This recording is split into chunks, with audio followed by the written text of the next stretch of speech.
Welcome KringleCon attendees. My name is Chris Elgee, and I'm here to talk about the CAN bus can. I'm so happy to be back here in the North Pole and talking to you folks today. I work for Counterhack Challenges.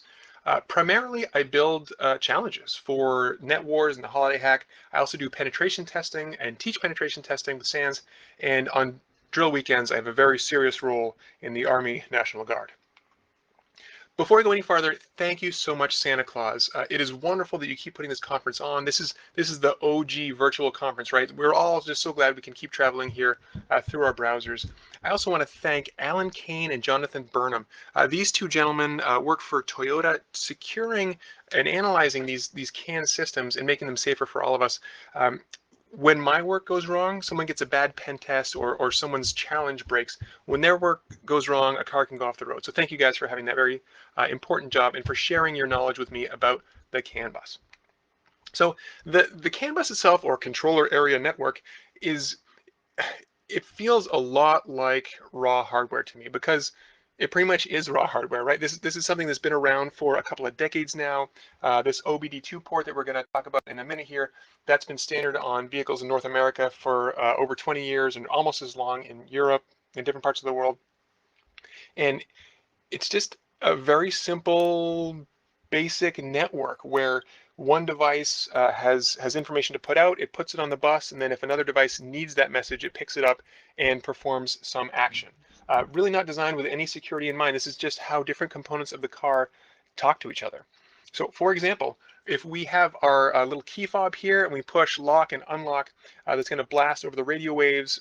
The key fob receiver is going to get it, and if it's the right code and whatnot, it'll go ahead and put some messages on the CAN bus. So in our example here, let's just say that lock and unlock codes have a CAN ID of 17 alpha. Any type of message is going to have a CAN ID, and that's here we're going to say the 17 alpha is the having to do with the locks, lock and unlock. You might have 080, and that's got to do with brakes or acceleration or something else.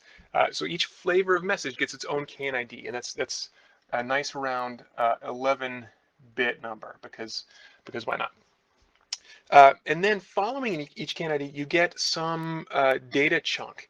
The size of the data chunk will vary based on the type of message it is, and even more based on the dialect of CAN that the manufacturer has chosen to speak in this particular vehicle. So it's totally different from manufacturer to manufacturer and can be even from model to model. But in our example here, let's just say that locking and unlocking is CAN ID 17A, and a 0 is a lock and a 01 is an unlock.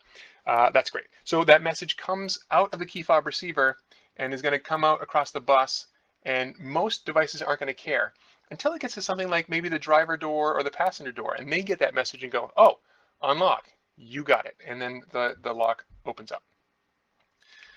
Now that OBD2 port, because just one was not significant enough, we have those in our vehicles now. If you have something that's been built in recent memory, it has, let's get a little closer here.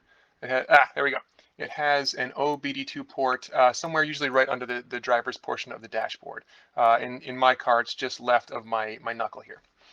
And this is a standard connector. Even though the language spoken behind that connector on that bus varies so much from vehicle to vehicle, the connector is the same. So anybody, any dealer or mechanic can connect to it, and as long as the device they're connecting with speaks the right language, they can get information from the vehicle. So I think the classic quintessential example here is my check engine light is on. I need more information than check my engine, so I bring it to the mechanic.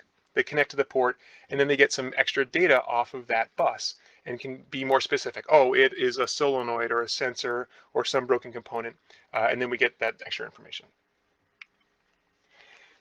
Nowadays, the CAN bus is getting more complex, and this is good for a lot of reasons, right? Like, I think it's probably a great idea to have the safety critical systems segmented off from the main bus so that somebody messing with my radio can't immediately throw my brakes or rev the engine up.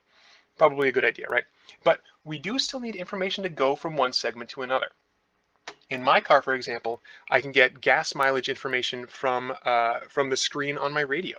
So that's got to be coming from the fuel system and the engine or something from one segment to another into my radio, so I can see that on screen. Another example of when systems need to talk across these different segments would be when a dealer hooks up their tool, and they look just like this, by the way. Kind of Christmassy. I appreciate that. They connect that up to the OBD2 port, and then they can push firmware. Like, let's say there's a recall on the steering system of your vehicle, and they can fix it with a software upgrade. Great. They hook in, and then the dealer connects hard to this OBD2 port, and then sends messages up through the gateway ECU. And maybe there's some security here, maybe there isn't. Maybe it's a 1-byte key or an 8-byte key that's static, or who knows. But there's depending on the vehicle, there's some method of getting through that gateway, getting into the safety critical segment, and getting down to that steering section to overwrite that firmware.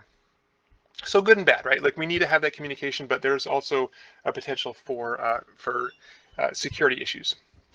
Now, when it comes to looking at the traffic itself, it can be a lot, right? Like, you can hook up to your car with some specialized tools and pull that traffic off and analyze it.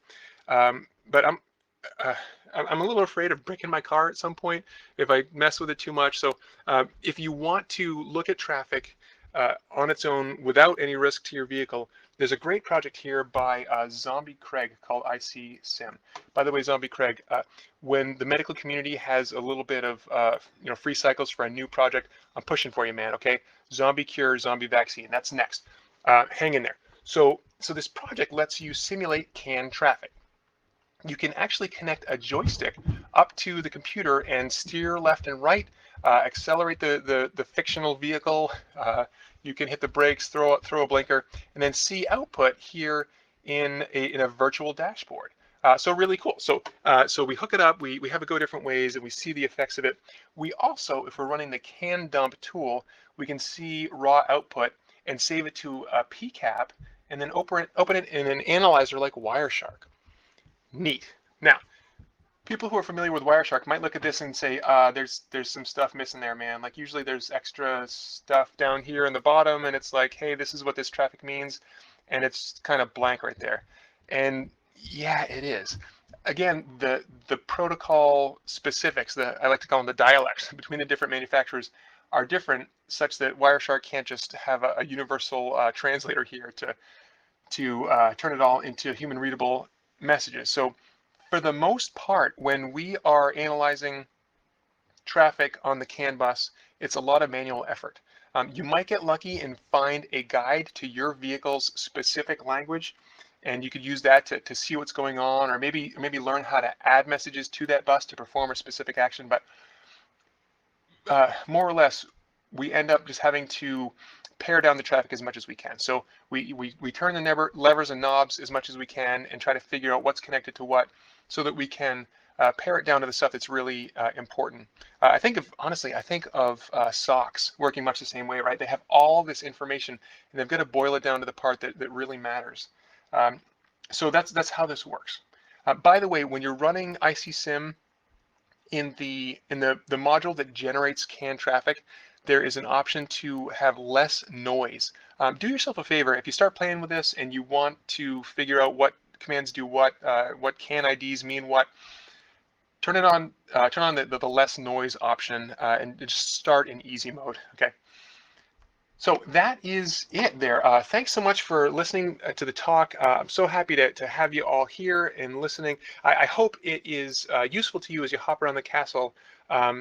I have a feeling that some elf somewhere here needs a hand with something related. So thanks, good luck, and enjoy the con.